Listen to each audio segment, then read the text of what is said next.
40 जोड़े कपड़े और 20 तोले सोने के साथ 2 दिन के अंदर शादी होगी।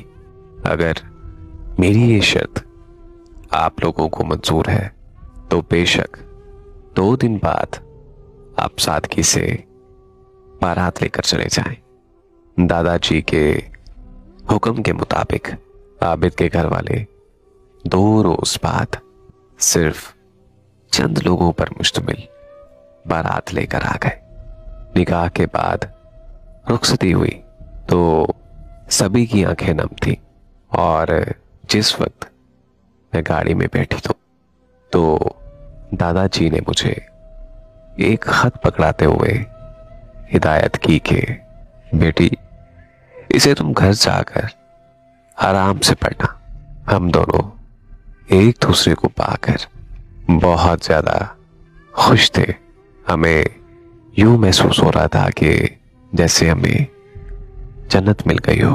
दूसरे रोज मैंने खत को खोलकर पढ़ा तो उसमें एक खतीर रकम के चेक के साथ एक कागज पर दादाजी ने लिखा था कि अल्लाह पाक तुम्हें हमेशा खुश रखे।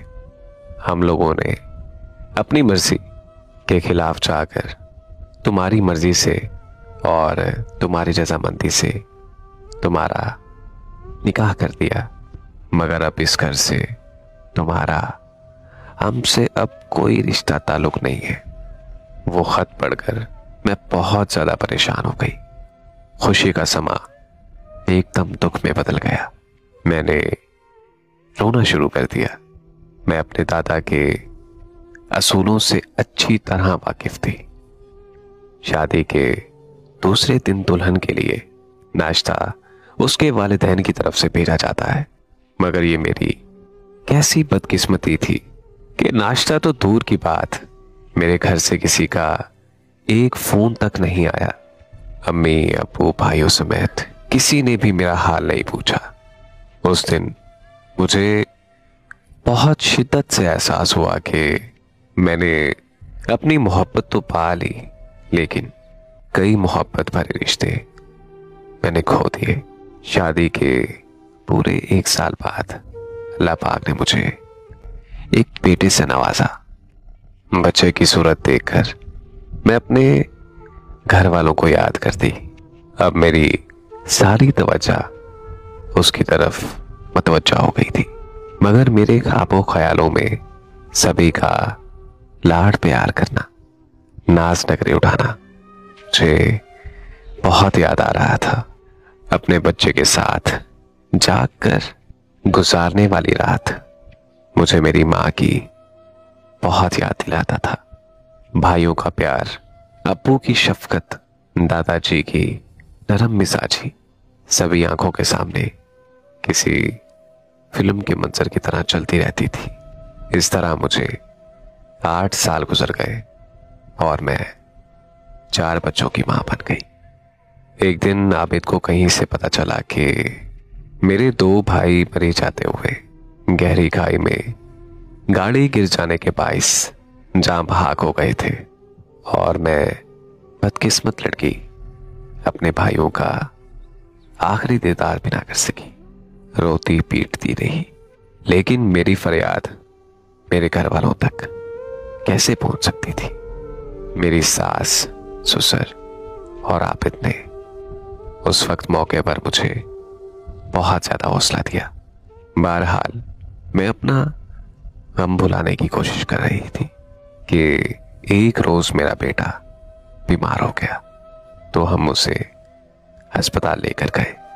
वहां एक बूढ़ी खातून से मेरी मुलाकात हुई, जो अपनी 12-13 बरस की उम्र की पोती के साथ आई हुई थी। सलाम दुआ के रस्मी तारुफ के बाद मालूम हुआ कि वो हमारे गांव की रहने वाली है। बेटे के तबादले की वजह से काफी अरसे से इस शहर में मुकीम है। शहर या वतन से दूरी किस कदर तकलीफ दे है, ये बात सिर्फ वही जान सकते हैं जो इस कर्ब से गुजर रहे होते हैं। अंदरूने सिंध अपने गांव का नाम सुनते ही मेरे जिस्म में जैसे एक करंट सा दौड़ गया। वो खातून मुझे नहीं जानती थी, लेकिन हमारे खानदान से जरूर वाकिफ थी। मैंने उनसे अपने खानदान के मुतालिक पूछा तो उन्होंने मुझे बताया कि हशमत खान की गांव में एक इज्जत और मकाम था, मगर उनकी पोती ने उनकी इज्जत खाक में मिला डाली।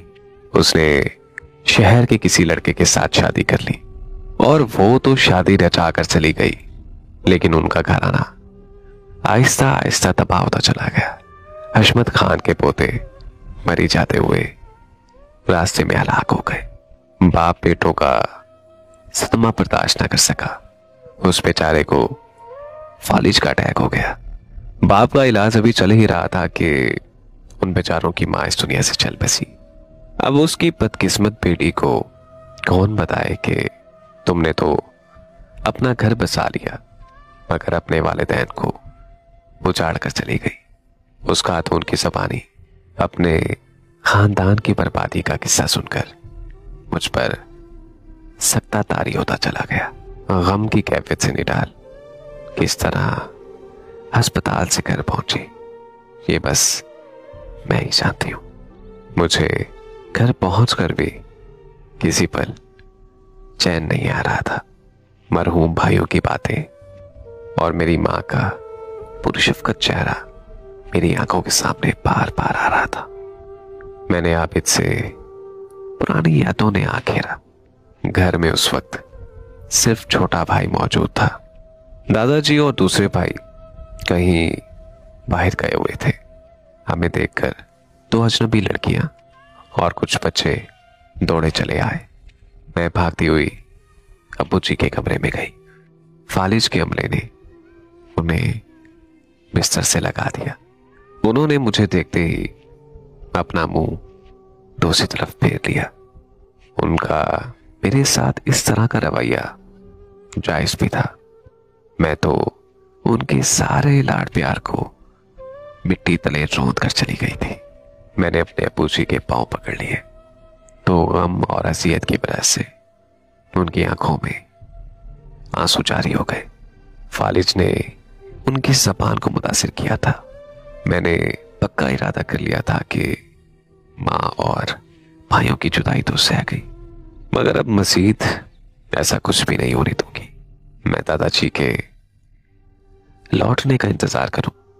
शाम के साए फैलने लगे थे। मुझे मेरा भाई काफी बार कह चुका था कि दादाजी के लौटने से पहले यहां से चली जाओ, वो तुम्हें देखकर बहुत ज्यादा खफा होंगे। लेकिन मैं भी अपनी जिद पर उसी तरह कायम रही जैसे मैं शादी के वक्त थी। थोड़ी देर बाद दादाजी लौटे तो सीधा अब्बू के कमरे में चले गए। वहां मुझे आबिद और बच्चों को देखा तो आग बगोला हो गए। इतना कुछ हो जाने के बाद भी उनकी जिद और अना वहीं की वहीं थी। मैंने अपने बच्चे उनके कदमों में बिठा दिए मगर उन्हें उन पर तरस ना आया।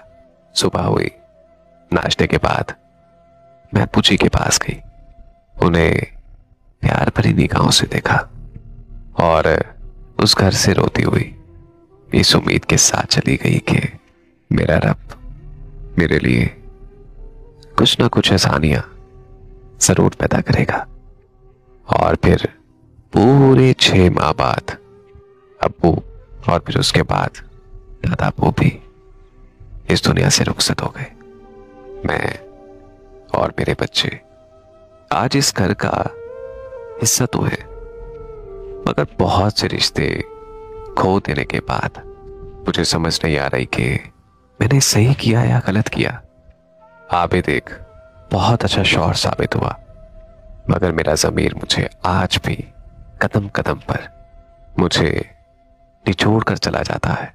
अक्सर मैं सोचती हूं कि मूस और मोहब्बत को लगाम देती तो मुझे यूं उम्र कैद तो ना काटनी पड़ती।